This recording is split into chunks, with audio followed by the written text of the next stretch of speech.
Welcome to our second coffee time with the pastors. And I just want to encourage you to grab a coffee and sit down and join with us as we just take a couple minutes and answer some of the questions that you have sent in to us. So we're going to just start, even before we dive into the questions, just with what have you been up to lately?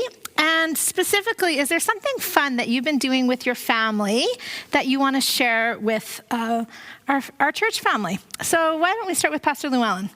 On a kind of a fun note, we've been taking some of this time as we gather together with our family to play games. We like playing games as a family. But during this time, it's almost like we have kind of hit another level when it comes to that. And just really enjoying it. We've done some on Zoom, actually. That's awesome. And now that we can kind of gather more, we're starting to come together. And we just had another one here just recently, and just love it. That's so great. Yeah. That's so great. Myself, we celebrated my nephew's 10th birthday. And so we did a social distance birthday party for a 10-year-old, which was fun. And we tried to take a socially distant family picture, which I'm not sure how that's going to turn out, but it was still fun. What about you, Pastor Matt? Yeah, Steph and I, we right now we love going for walks. She's baking lots more, which isn't helping my waist, but it's so good. And she's doing an incredible job. We love to, truthfully, and this is a fun thing, we love just to watch baking shows, and that may catch people by surprise, but it's actually, I find a lot of enjoyment doing that together, and then she feels inspired and goes and bakes, and I receive the reward from that, and going for walks, going for lots of drives, still connecting with my parents and some family and some friends as well who we've kind of adopted into our circle. So those are some of the main things we're doing right now. I'm finding that I'm watching a lot of baking shows too, and I'm virtually consuming. That's awesome. Oh, that's good. Pastor Jim? Well, I don't know if there's, I guess it's fun. There's been a lot of work happening around my house these days. My son Jordan, of course, is marrying Emma Levy here on the 30th of May, and they had to make the call whether or not the wedding was going to go ahead or not because they couldn't come into the building, but it has shifted into our backyard. So that's turned into Jim being kind of Tim the Toolman Taylor, in the backyard, which is not exactly my wheelhouse, but, we're pulling it together. It's looking good. Chantel and I are having a few laughs along the way. She's got a very green thumb, so there's lots of plants in my home. It's a bit of a jungle in there, so that's been fun to navigate, and just all the little details of that coming together. It's had lots of laughs, and we're over the moon that this is actually coming together. So it's had lots of enjoyment built into it. Baked into it, if you will. Nice. What about you, Pastor Dave? Well, yeah, two things, I guess, motorcycles and grandkids. Got the motorcycles out. Pat and I have got some riding in. I've been commuting back and forth a little bit from Caronport. That's been fun. And the grandkids, that's just been a lot of fun. So we started playing chess online. And so there's 3 of them that are playing chess with me on a regular basis. The little girl who's 4, I don't tell her, but I let her win quite often. But her gloating over defeating me is a little hard to take. But that's been a lot of fun just to have that contact. We have sometimes have a FaceTime phone going beside us while we're playing chess. So you get to see all the antics. But just a cute thing that happened, Peter, who is the second youngest, he had a night of nightmares. And so just kid thing, and then he wanted Pop-Pops. That's my name with them. They're not Grandpa, it's Pop-Pops. So he wanted Pop-Pops to pray with him. So Dave got me on the phone, and I read him Psalm 91, and then we prayed for him that he'd have a peaceful sleep. Well, yesterday I get a message on my phone, him yelling, "I slept through the night, Pop-Pops." That's so great. So it was just kind of cool just to hang out with the kids that way. That's so great. More of that. So that's all. Yeah, that's so great. Well, based just on the family, there's a question here that I think would be really great for us to answer. It's, what advice would you give to married couples as they are faced with everything COVID-19 in their marriage as well as with their family and their kids? So is there any advice that you'd give them? I'll just toss it to whoever has something that they comes to their mind? I could start. I think, making the most of moments and doing something like spontaneous and creating memories together. I think we may have mentioned that even a little bit last time, but being intentional about making a memory together. So like whether, you're setting up a fort in the kitchen and having a sleepover in the kitchen as a whole family or something like that. That's like spontaneous for kids. They love that. They feel engaged towards that. I encourage like parents in particular with young kids, like, man, just dive in with them for a couple hours on a night and go childlike and just have a ton of fun. Be young at heart with whatever you kind of set your hands to, but try to think of something creative you can do. I think of married couples in particular, like take some time where it's just intentional time again, where you can foster connection and intimacy with one another and set aside distractions, set aside your phone, set aside anything electronic and be intentional about being together, talking with one another, and expressing love in those kind of beautiful ways. So be mindful of that and go for it. So. Yeah, I'll just jump in with that too. Yeah. That the idea of setting your phone and your iPad and your computer aside, like getting rid of the digital stuff, the technology for a period of time. A lot of people when they're working from home, there's computers, there's screens all the time in front of them, and it's knowing that. That's a moment. Though it feels like forever, it's not going to last forever. Lord willing, it's not going to last forever. There's going to be an end to this thing. Yeah. And so to know that this is a moment, this is a season, and to look at it that way, and to actually in the middle of it learn how to set aside the stuff that has actually been a distraction prior, put that aside, and then engage on a personal level. And then during the day, my suggestion would be to, understand each other's spaces that we have and offer grace throughout the course of the day. Seek to understand what each requires. I know in our house, just thinking of throughout the day, what does Kwanda need when she takes a break, not to overload her with other things, but to allow her to have the break so that she can get back and do the work that she needs to do. Offering that grace allows for more to happen later on, which is more personal and engaging. Yeah. The other day I was actually working a bit out in the yard, and my phone rang, and it was a FaceTime call, and it was from one of the families in the church. And so I thought, I'm going to get mom or dad. They're going to be on the other end of this FaceTime call. And so I answered. I'm outside, rake in my hand, kind of thing.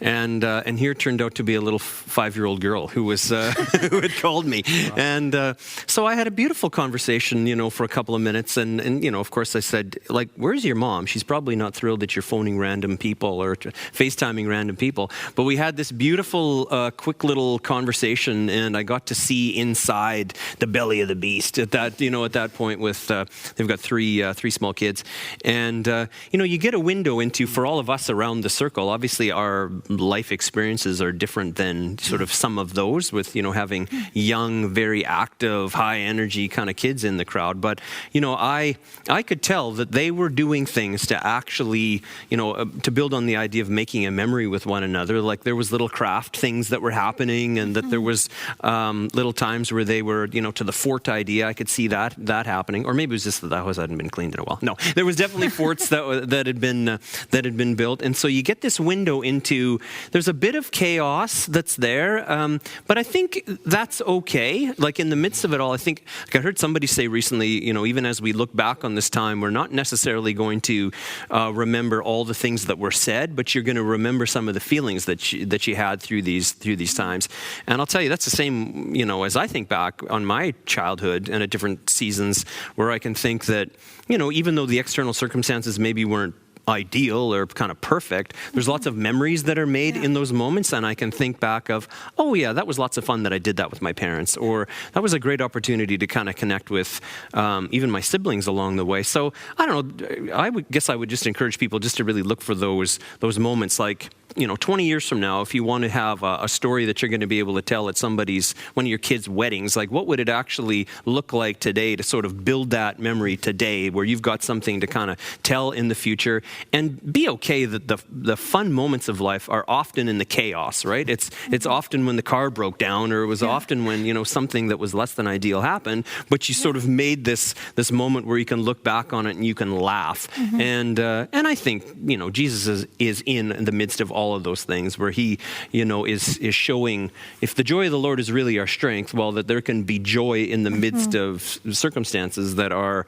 less than ideal. So it's more like embrace it and don't run away from them. And probably just from a straight marriage perspective, remember that you're on the same team, right? You're not each other's enemies. You get to fight this thing together. And as you kind of persevere through this together, well, you're kind of building up your relationship in the process too. Yeah, thanks, Jim. I was thinking, just as you're talking about memories, thinking back, some of my memories were actually one of the most difficult moments.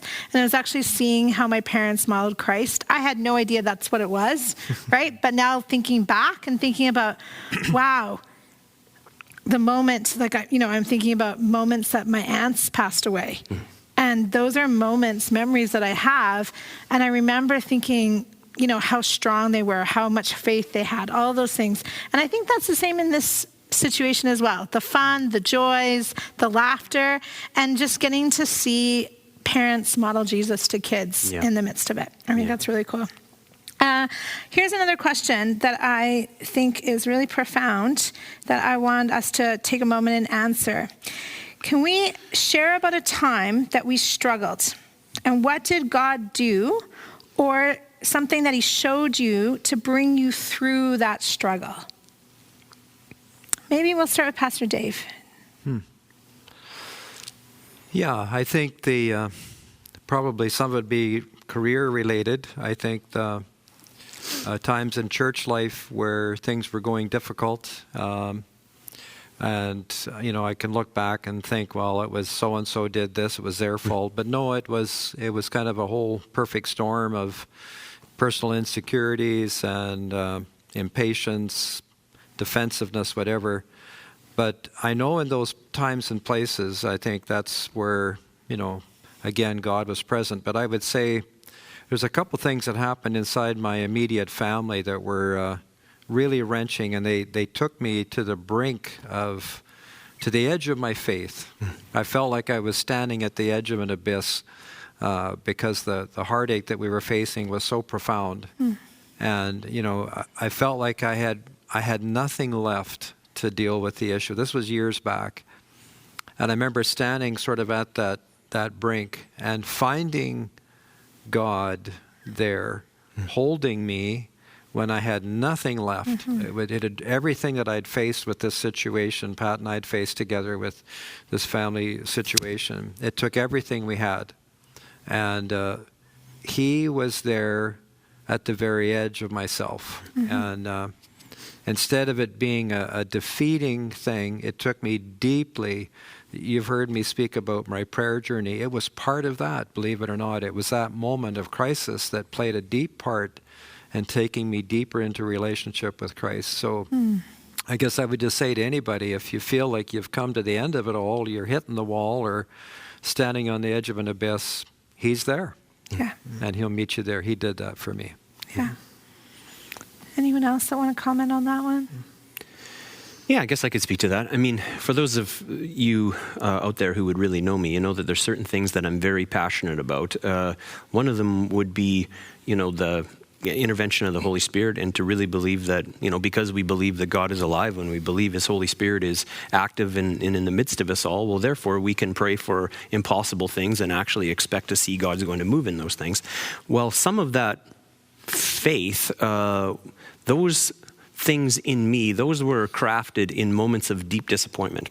It's not that I've if I were to use a baseball analogy here, it's not like I'm, hitting a home run on every pitch. Like there are moments of strikeout where it's in those moments where you have to come to grips with what do you really believe about God, and are you going to press deeper into who he is in that disappointment, or are you going to pull away in those moments? And obviously the furthest we could pull away is to just kind of check out altogether. I'm not going to church anymore. I tried God and he was this thing isn't real. It's counterfeit.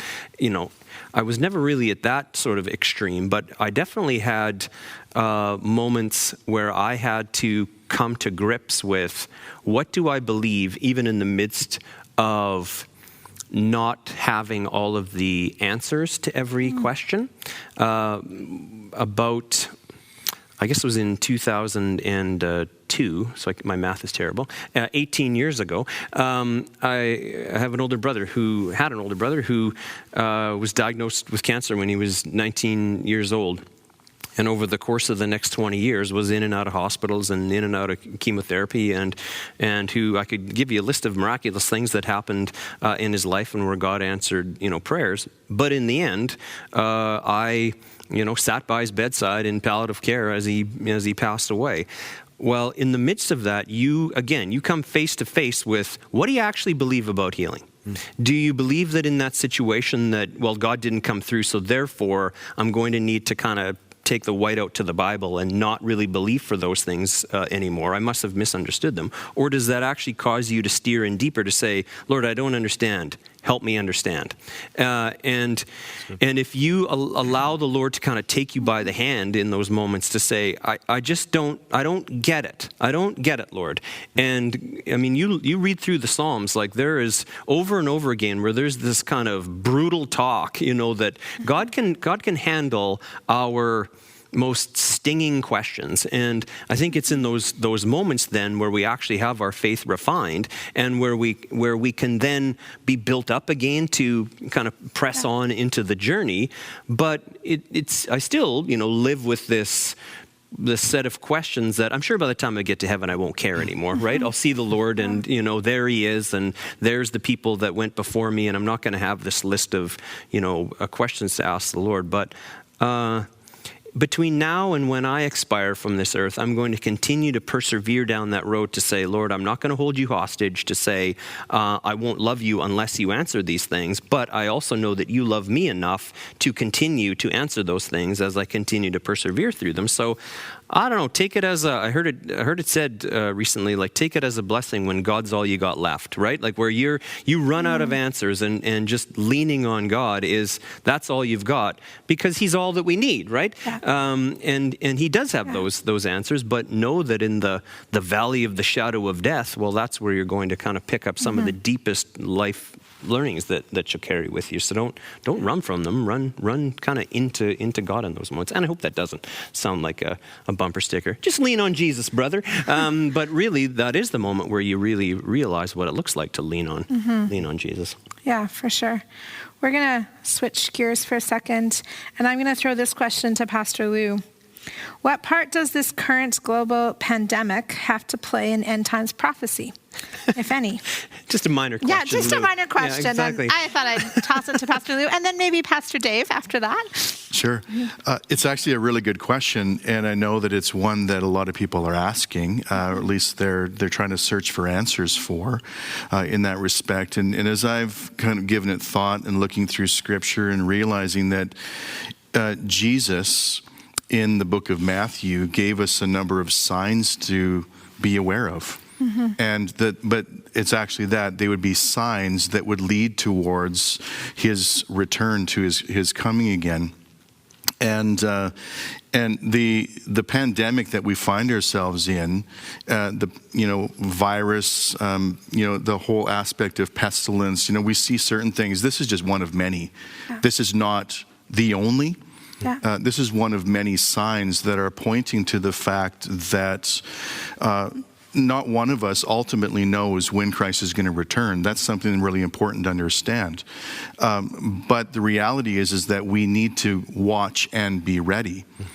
And the sign points to the fact that there is more of what Christ wants to do, in the sense of there are still people in this world that have not heard of the gospel, and that's actually what we are pointing to, or should be pointing to, in that sense. And so really it is something that should stir us more towards not looking at the pandemic, but actually looking to aspects of salvation and how to bring Christ to people in a time frame where there is still time.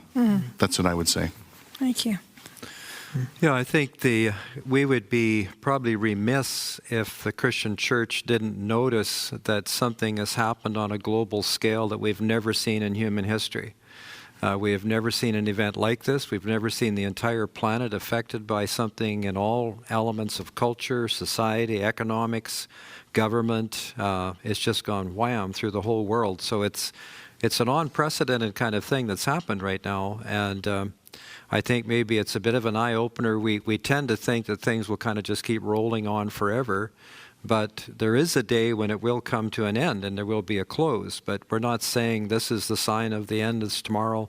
I went through that in the 70s when I was a new Christian. We all thought that was going to happen like tomorrow, the next day or whatever, and it really kind of led us nowhere. But I think if it causes us to do deep inner thinking, and even to see, Jim was talking about it a bit, but what we see happening in families and what people are doing with their lives, you can see the positive things in that. I think these kind of moments can cause people to think through what really matters. And so I would say that's probably a good takeaway.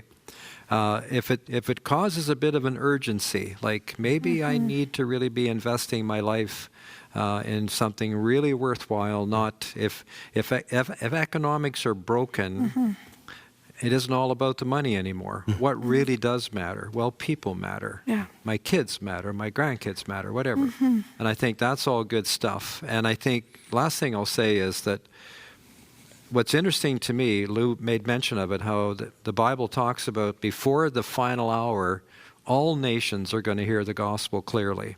All nations. And with the arrival of technology, messages are going wider and further than they've ever gone before. And I think that even in this moment of time, this can be something God is using to accomplish His purpose, that technology is being used to communicate globally instantly. Pretty amazing. Is it okay if I add? Of course. Yeah. Yeah. I mean, obviously, Jesus gives us instructions about what to do, to watch and pray and be aware. I think sometimes, though, as Christians, we can be tempted to do a number of things that Jesus didn't necessarily tell us to do and forsake doing what He did tell us to do. So yes, watch and pray, and critical to be aware of the times. And then what does it lead you to do? Which is maybe, I think, I'm maybe repeating what Dave said, but what does that cause you to do? I think sometimes when it comes to end times things, we can get caught up in spending an excessive amount of time wondering whether this is the end, instead of actually taking that time to watch, pray, go into all the world and make disciples, to actually know that if there is this moment where what if the end did come tomorrow? Well, who would I want to talk to today? Why don't we, and actually Jori said this, there was a quote from her great-grandfather, and I don't want to steal it from you because I'll probably butcher it. You should. Yeah, no. That's what I was going to ask you. Yeah, the quote was basically that you should live like Jesus is coming back tomorrow, and you should plan like He's not coming back in your lifetime. Yeah, so there's this urgency where, listen, if I'm going to interact with my next door neighbor, well, this is the moment to think that, oh, he could actually return tomorrow. I'd better talk to this person. But at the same time, where it doesn't cause me to not be wise with how I live and invest the next 24 hours in trying to read all of the signs about whether he's going to come back. Of course, if you think back, Pastor Rick used to tell that joke about the person who wrote the book of 87 reasons why the Lord's going to return in 1987, and then it ended up in the 99-cent bin, and the next year it was 88 reasons why the Lord would return in 1988. Like you can sort of get fixated on those details and and not that it's, I mean, being aware, good, but where it distracts us and where it kind of chews up all of our time, where then we don't get around to telling our neighbor about Jesus. Well, therefore, we've kind of gotten lost in the midst of it all. We've missed the main thing. Yeah. So I guess that would be my encouragement. The Lord might return tomorrow. Am I ready? Yes, I've invited Jesus to be my personal Lord and Savior. Who then in my sphere of influence hasn't? And can I invest my life in that? Exactly, which turns us to our next question, actually. The next question that someone asked us was, what are we doing in our own personal lives to reach out to unbelievers who are in our life during the pandemic? So maybe I'll throw this one to Pastor Matt. For sure. Yeah, I think, there's a number. I often just think of people who I'm building a relationship with or in contact with. Being a pastor, sometimes you can find yourself almost in a Christian bubble. So I've had to make intentional choices in my life to position my life in places where I can spend time with people who may not know Jesus. And so what's the first thing I do? First thing is seriously just ask the Lord, pray every day. And I've recognized this in my heart. When you ask the Lord seriously for opportunity, he will present opportunity in terms of people you can come in contact with.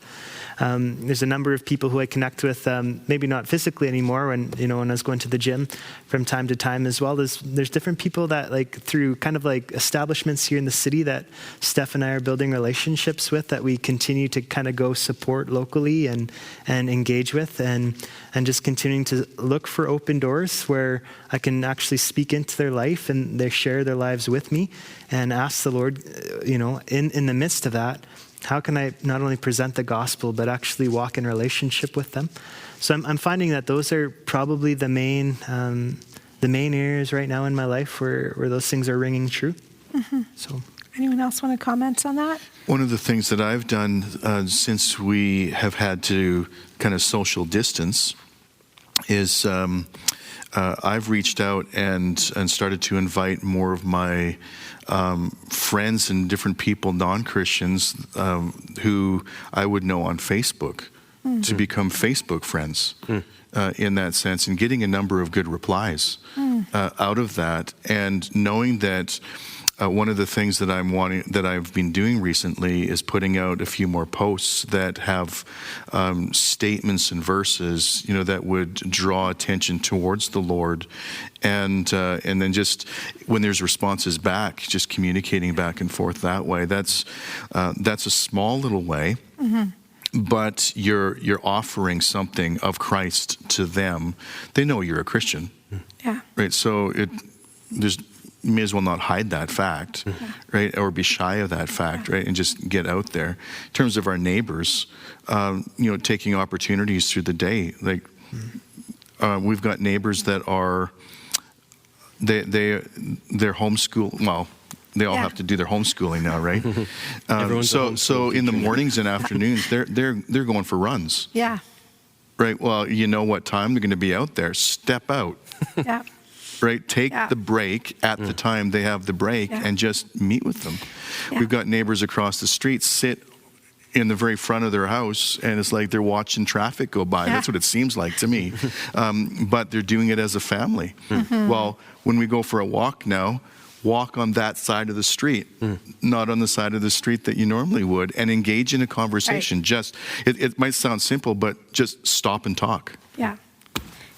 I think sometimes we forget that the simple things are really effective, right? Like being intentional, stopping and talking to people, right? Inviting someone to join us online. I was saying to someone the other day, it's actually way easier to have someone join you in church now. You just share them a link. So, I mean, I think these are also things that we can do. Yeah, and the being a good witness for Jesus when we're, at the grocery store or those places, I think, that kind of goes without saying. I think, what Pastor Lou said, there's something profound in that around what's your online witness? And, where you're actually, in the same way that you would be nice to the person at the grocery store, are you intentionally putting forth who you are in Christ in your online presence as well. Who are you in the comment section? Maybe that's the way I would say it. Yep. There's a lot of trolls in the comment section. There's a lot of people who are kind of grinding ideas, non-Christian ideas, right? In the comment sections of certain, websites or on Facebook and otherwise. Well, boy, that is a great opportunity to be able to shine salt and light in those places. And so be aware of what are you saying. Are you actually drawing people into a relationship with Jesus from that? Or are you, kind of repelling people from, oh boy, if that's what Christians are like, I don't want anything to do with it. And, to be aware in the same way that you'd be aware when you're walking down the street and having a conversation with someone. Yeah, just quickly to that, the comment section. Quickly. I know. Yeah, quickly. I think it's easy to become critical. Yeah. I think as Christians, it's important that we not be the critical ones. Yeah. Truthfully, that we not be the critical ones, but that we be the ones that are actually offering some form of encouragement and hope and leading people to a place of peace, not further question. Yeah. So we're gonna wrap up with one last question, and I'm gonna toss this to Pastor Dave and Pastor Matt, and then if there's comment time afterwards, I'll let us all say a couple thoughts on it. But here's the question: what is the difference between having religion and having a relationship with Jesus? What would we say? And maybe each of us can just say a brief statement. You want to go first or go ahead? Yeah, I'd love to. And we see it so clearly, I think, even in the scriptures where the Pharisees were caught up in even understanding the Lord, but truthfully, feeling like they needed to follow a rule and a regulation in order to meet up to a standard of God's perfection or to be accepted by God. So, the best way I can kind of say it, religion really, I don't want to use kind of strange language, but oftentimes religion can just be about trying to follow a list of rules and regulations in order to meet up to God's standard.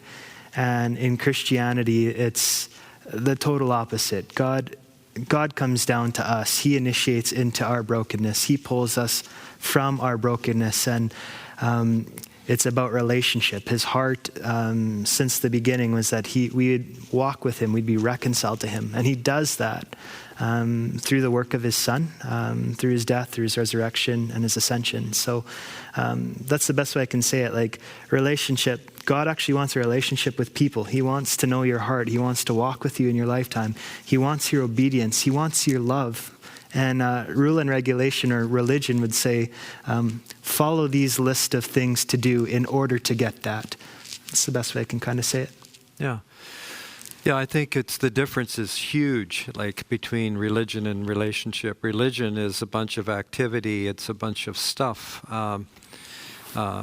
It's like a virtual reality. It's not really real. It's just kind of this thing. And a relationship with someone that you know personally, and they know you, and you communicate, and you enjoy their company, and you hear their voice in your heart. That's really what we would begin to experience. We were never designed to be alone, and we were designed to be in a relationship not only with other people, but also, I believe, with God. Yeah. And God is calling us to know him, and he wants to know us closely. And the amazing thing is, we can actually have that. It's not a dream. It's not a sweet by and by. It's a day by day experience. He makes a kind of a coy kind of comment to us. He said, "If you seek me, you'll find me." And I love that. God is just waiting for this connection, and it's really kind of given us the opportunity to make the choice. Yes, we'll have it or not, but we can have a relationship. We can know him, and that is the centerpiece of my life. I'd have to say that. That's what keeps me alive, is this relationship with God. Yeah. Not religion. I don't even like religion. I don't even like church. And I'm a pastor, for crying out loud. Oh, I love church. I love people. But it is a relationship. Yeah. It's real. Yeah.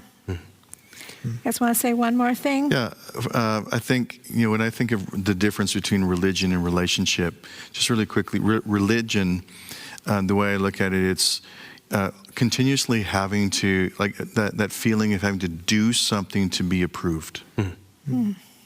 Whereas in a relationship, it's about who you are, knowing that you actually are accepted no matter what you do. Yeah. Right? Yeah. And when it comes with a relationship with the Lord, Jesus paid the ultimate. He accepted us. Yeah.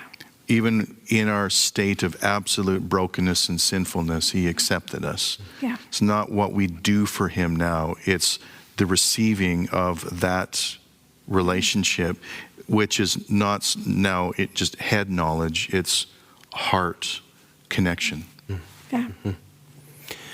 Yeah, I think they said it well. I mean, I suppose the only thing I would add is, from a religion perspective, obviously it's on us that we have to pull ourselves together. We have to get ourselves cleaned up, which of course, for any of us who've tried, it's impossible. Whereas with a relationship with Jesus Christ, he came from heaven to earth. He died on the cross as a perfect sacrifice for us. And so there is nothing left to do besides just say, yes, I believe. And there is something done in that moment that we could never do for ourselves. And religion is really just a lie, right? That we could actually do something to find favor with the creator of the universe. And the creator of the universe is actually saying, listen, I don't need you to do that. Jesus already did that, and he will empower you then to live righteously afterwards. So it is, as Pastor Dave said, it is night and day different. Yeah. Yeah, I'd say that if it was about a religion, none of us would be here. Yeah. But we're all here because it's about a person. It's about Jesus Christ, and it's about having a real living relationship with him that we walk every day for now and into eternity. And I'd encourage you, if you're watching this and you're saying, oh, I'm missing something, there's something stirring in your heart, and you're like, yeah, I need that. Do what Pastor Dave said, call out to him, and he will answer you. And you can begin the most precious relationship that will ever exist in your life, relationship with Jesus. Thank you for joining us today, and we enjoyed our time with you. Have a great, blessed rest of your day. God bless you.